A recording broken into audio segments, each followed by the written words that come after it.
Good morning. It's around 10 o'clock in the morning on this Tuesday morning. Yes. Should we continue our story? This is the back cover. Yeah, that's me. Strong Delusion and Lies. Second Chronicle of the Abyss by Britiany, a Christian.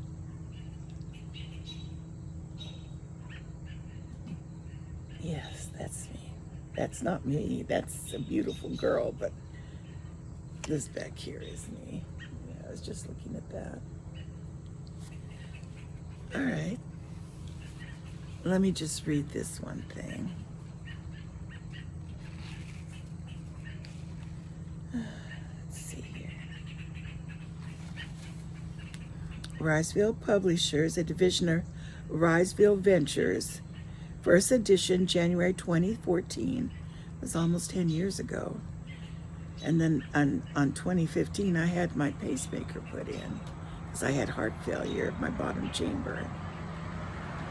All scriptures contained therein are from the Old and New Testaments of the authorized King James Version of the Bible. All photos and text copyright 2014 by Britiany, a Christian, all rights reserved. The names of people and many places in this book are fictitious, and the invention of the author, living or dead, is purely coincidental.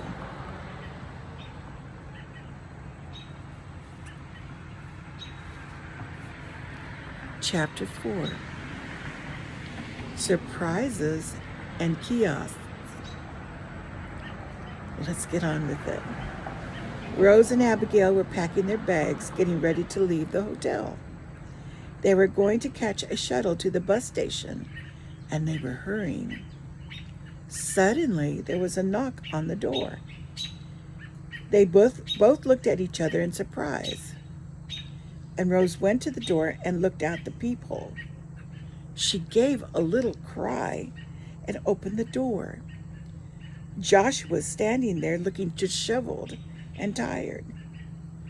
"Oh my," cried Rose. "It's so good to see you," she said as she hugged him quickly. "Abby, it's Joshua." She turned and looked at Abby. Abby's face was pale, and she was frozen in place as if she had seen a ghost. Rose grabbed her jacket as she watched them both warily. I'm going to go grab a cup of coffee downstairs. I will be back later." She prayed in her heart as she hurried out the door. "Dear Lord, please help them both. Please that they will reconcile. In Jesus' mighty name. Abby loves him so. I just know it, Lord." She got off the elevator and walked around the promenade of the hotel. There was a couple of small clothing shops, restaurants, a coffee shop, and a jewelry store. That's called a boutique hotel. She stopped in front of the jewelry store and stared transfixed at a gold pocket knife with what looked like Hebrew writing and pictures engraved on it. She felt compelled to go into the store and buy it, even though it was quite expensive. She put it in her handbag and then looked around from somewhere to get coffee and a little breakfast. She saw a small, cheerfully decorated coffee shop and went inside. She was startled when she saw Mikel sitting at a table, staring ahead of him gloomily. Rose was unsure whether to go up to him or not. But just as she was deciding, he turned his head and saw her.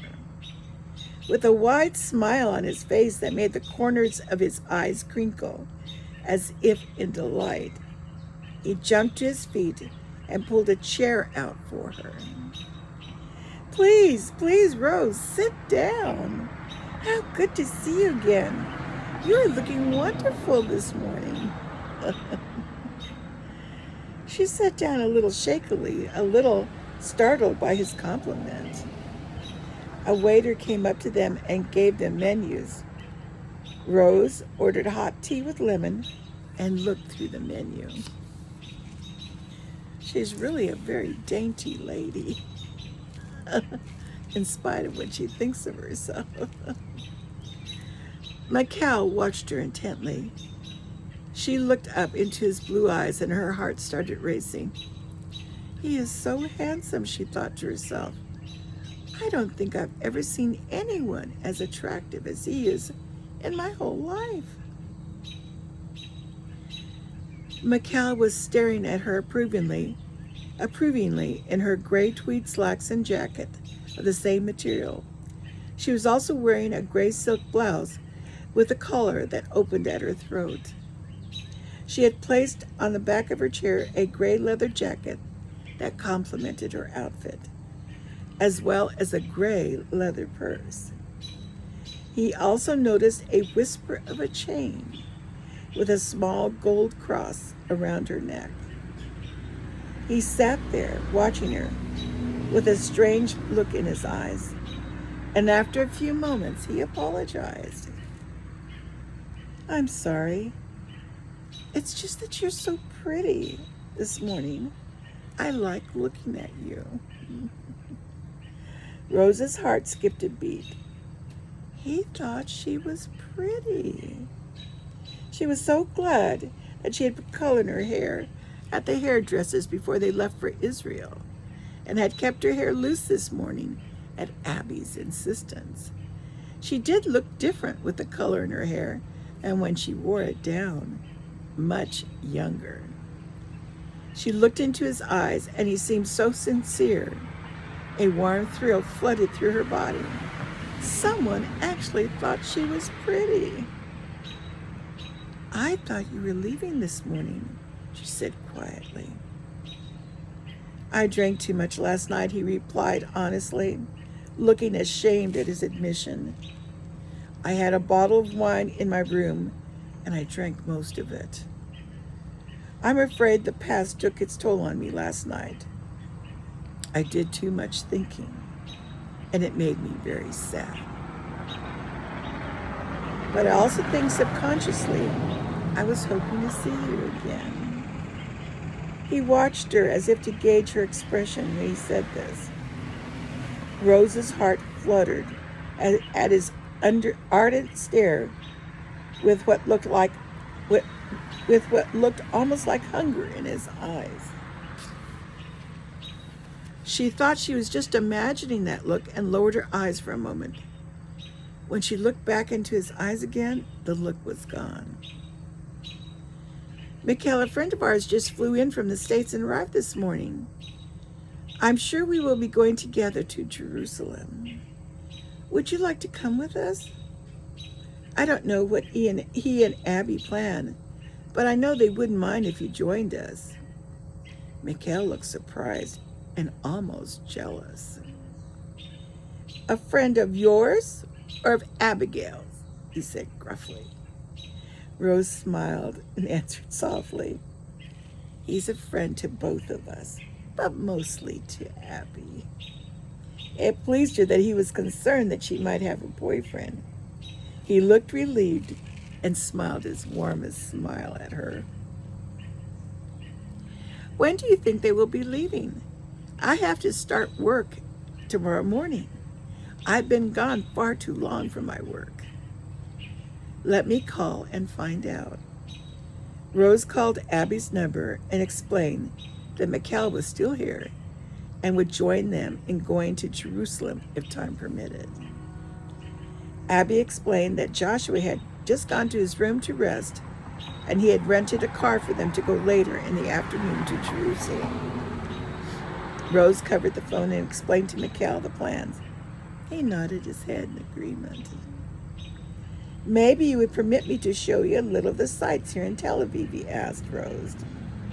Rose readily agreed and asked Abby if she wanted to come with him and Mikel. To Mikel's relief, Abby declined and asked her to keep in touch. "Now I have you all to myself," he said, smiling in that accent that thrilled Rose so. "If only for a few hours. When are we leaving?" When she told him, he looked at his wristwatch and added, "Let's eat a little something, then we will go." She ordered buttered toast with jelly. She was afraid to eat a single bite more because she was so nervous. He ordered a toasted bagel with lox and cream cheese that looked really good. He excused himself and called on his cell phone and talked in Hebrew for a few moments. He seemed completely satisfied when he hung up. "So tell me, Rose, what work occupies you in the States?" "I was a bookkeeper for a law firm for quite a few years," she began. "When my husband's health worsened, I quit my job and took care of him until he passed away. Then I moved in with my parents to help Abby take care of them until they passed away. They were quite elderly when they had me. And when Abigail came along 8 years later, it was really a surprise. We had a wonderful childhood. Abby and I grew up very close. I kept an eye on her along with our nanny. I'm afraid I was more like a little mother to her, which she didn't seem to mind at all. We grew up very close to one another. When I married, my mother quit work at my dad's law firm to take care of Abby full time. Mikel was watching her with what seemed much interest in what she was saying, so she went on. Actually, I've lived a very quiet life. My passion is my faith and my church. I just love it. The pastor and congregation are so wonderful, and I'm very happy there. And I love to cook. My hobby is reading cookbooks and watching the old episodes of Julia Child. I think I would have loved to have been a chef. Abby says I cook quite well and enjoys my culinary testing on her. She's a willing participant, I think," Rose said laughingly. "At least she doesn't complain." Mikel chuckled at her last remark, and then his face grew somber, and he asked, "If you don't mind me asking, why did your husband drink so much?" Rose was thoughtful as she watched him, as if trying to decide how much she should tell him. "My husband and I met in high school and dated most of our senior year. We were in love, and when he asked me to marry him right out of high school, I agreed, although my parents were against it. He came from the proverbial wrong side of the tracks, I guess you would say. My parents wanted me to go to college. I think my father wanted me to follow in his footsteps. He was a lawyer and quite an excellent one. He practiced for years and knew everyone that was anyone in our town and state. He wanted more from me and was very disappointed when I chose to marry right out of high school. But I was in love and stubborn. I married Ken, and it was hard for us at first. He was very proud and didn't like my parents trying to help us. But then his brother died in a drowning accident, and that's when he changed for the worse. He and my brother were fishing at the time. He and his brother were fishing at the time, and his brother decided to go swimming and was caught in a rip current. My husband tried to rescue him, getting caught in the same rip current and almost drowned himself. When his brother went under, he couldn't find him. It took a couple of days before they found his brother's body. Ken was never the same, and started to drink and spend most of his times in the bars. And pretty soon he was an alcoholic and couldn't hold a job. My dad had a friend who had a law firm in our town and helped me to get a job there. I worked and went to school at night. I got my degree and became their bookkeeper. And well, that is the story of my life. Mikel looked sad as he watched her. So you have had much pain in your life, too. He reached over and put his hand over hers and squeezed it. Rose's heart skipped a beat. It was beating so fast. Just then the waiter came with their food and they ate quickly, not speaking. When they finished, Mikel paid the bill and they walked back out into the lobby. Come, I have a surprise for you. Mikel walked to the front desk of the hotel and spoke to the clerk there. The clerk handed him some keys, and Mikel grabbed her hand and walked her outside. By the curb was a gorgeous silver luxury car. The bellman opened the door and helped her inside. Mikel walked to the other side and got into the driver's seat. Rose was thrilled as she sank into the soft silver-colored leather seats. She put her seatbelt on and admired the dashboard. It almost looked like a plane with all its buttons and gauges. She had a simple car at home that was a few years old. Abby had a nicer one, but it also was a few years old. This car was brand new and simply breathtaking. You haven't seen the Mediterranean Sea, have you? He inquired.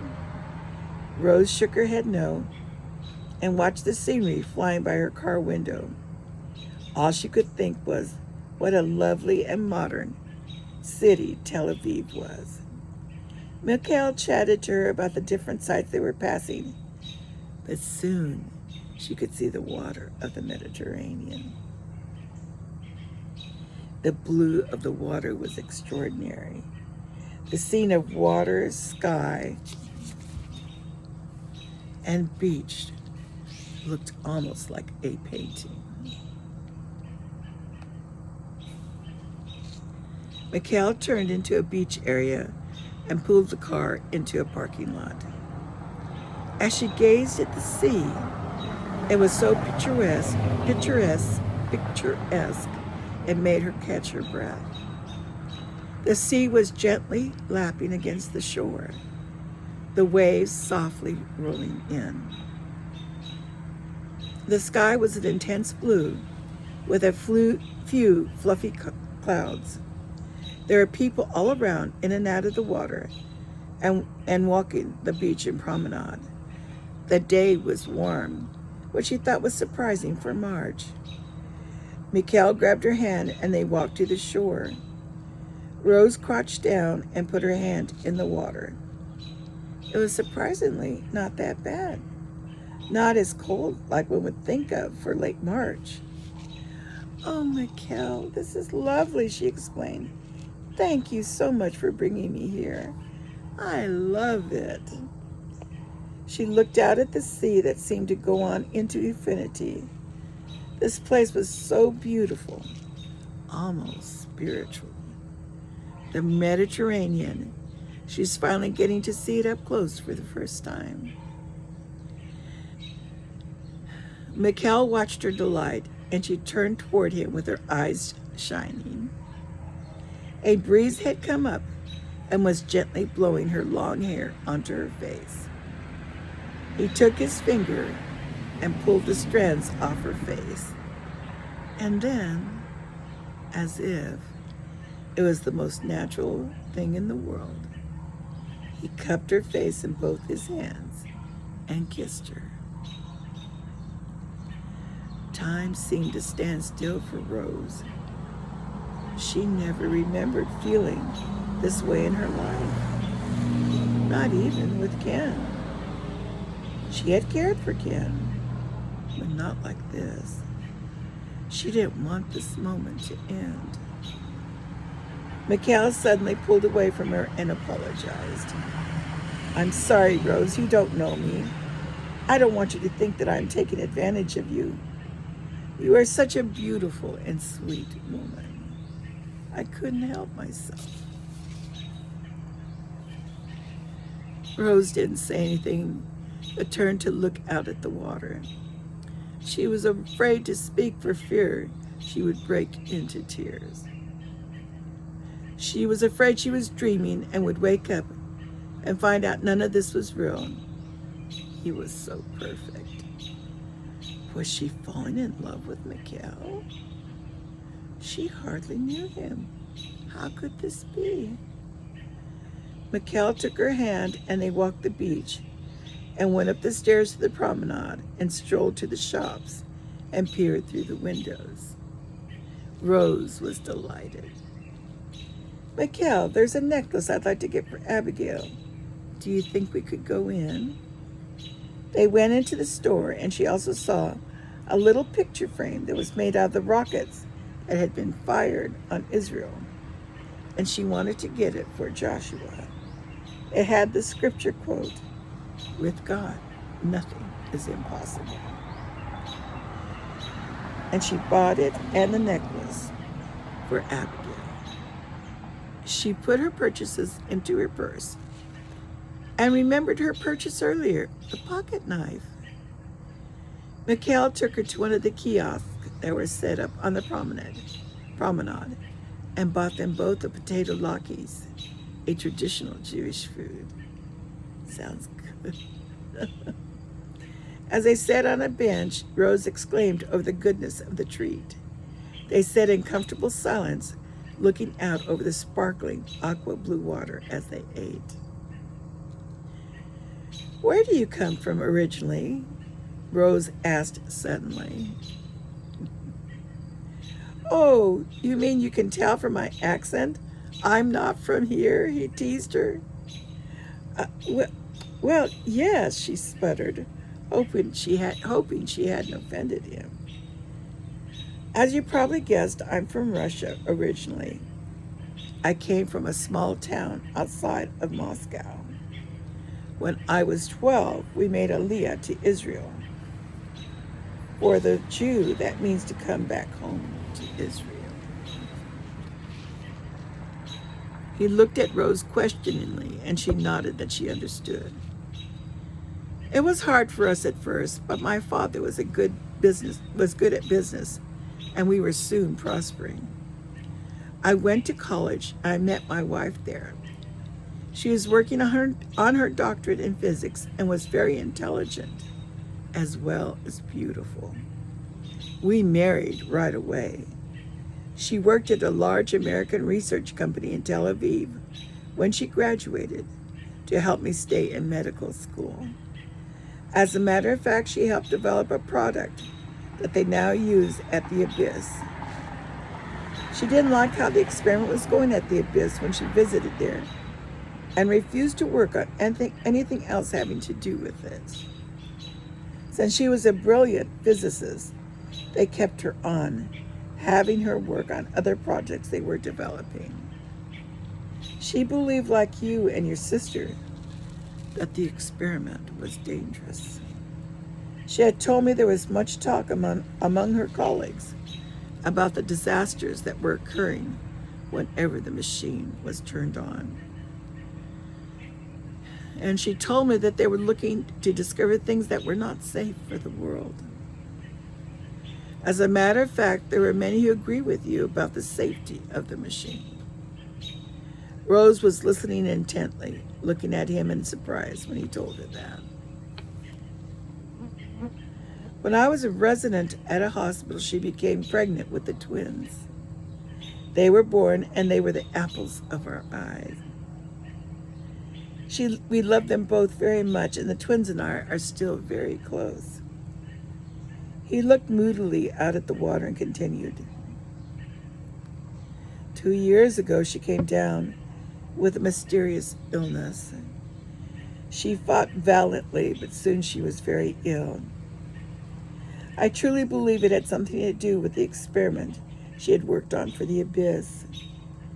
She had said they were using a strange new alloy in the experiment that was extremely unstable and had not been tested for safety. He paused, almost as though he couldn't go on, but he did. I took a leave of absence and took care of her myself until she passed away. The children and I were there when she died. His voice choked up and tears came down his face. He wiped them away hastily, as if ashamed of them, with the back of his hand. Rose looked into her purse to grab her handkerchief for him and saw the pocket knife and took it out of her purse. He took her handkerchief and wiped his eyes with it. "May I keep this?" he asked sweetly, looking at her embroidered initials. "Of course," she said happily, as he stuffed the handkerchief into his pocket. She was impressed that he wanted to keep something that belonged to her. "What is that you have there?" he asked, as if wanting to change the subject that brought him so much pain. "Mikel, this is for you." He looked at her in surprise and opened the little sack and brought out the small bag. "What can this be?" he asked as he looked inside. His face broke out into a wide smile that made the corners of his eyes crinkled in delight. "You know, I looked at this very knife before I went into the cafe. I have lost my pocket knife and needed a replacement. But this is too beautiful for me. I can't accept it. I can't accept this. It is much too expensive." He tried to hand it back to her. "No, Mikel, I bought this for you. Like you, I was hoping to see you again. I was intrigued by it and was wondering what the Hebrew words and pictures meant." Mikel took it into his big hands and turned it over carefully. "Actually, it talks about the Israelites' deliverance from the Egyptians by Moses and our God. See this picture? It is of Moses as he raised his staff to part the Red Sea, to let the children of Israel pass on dry land. And this, a picture of the Egyptians cast into the sea when the wet water went back down. It's a remarkable piece, to be sure, but I can't accept it, though." Rose took his hand and closed it over the knife. "I want you to remember me whenever you look at this knife and know that I am praying for you to my God and your God, the God of Abraham, Isaac, and Jacob, no matter what is happening in your life." Mikel looked into her eyes and was surprised by the tears he saw in them. "This woman is so sweet," he thought to himself. "A woman I could so easily fall in love with. All right, I will keep it. I can tell it means a lot to you." As she nodded her head, suddenly her phone rang in her purse. She answered and Mikel could tell it was her sister. She talked for a minute and hung up and put the phone back in her purse. "They're ready to go. Do you think we can go back now?" Rose was shaking inside as she told him. She didn't want this extraordinary afternoon to end, but they had to get back.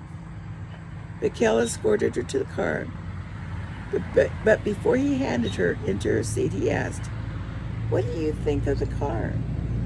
"Mikel, it's beautiful. I love it." Mikel smiled at her and he got into the car. In no time, they were back at the hotel and walking into the lobby. He handed the keys back to the clerk at the desk and spoke to him briefly. The clerk smiled and nodded in agreement. I am going back upstairs to get my things, and I will meet you back here in a few minutes, Mikel told her. She nodded, and they took the elevator and parted at his floor. She then went to the door of her room and knocked on it. Abigail answered, looking absolutely radiant.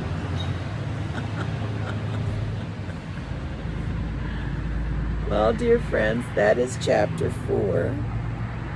A most interesting chapter, don't you think? I think it's very romantic, but also very revealing about both Rose and Mikel and their tragic past. All of us have pasts that are tragic at times. But let's keep reading to see what happens to these two people and to Joshua and Abigail. So join me next time, dear ones, when we read chapter 5 of Strong Delusions and Lies, Chronicle 2 of the Abyss by me, Britiany, a Christian. Okay, dear ones, I'll see you soon.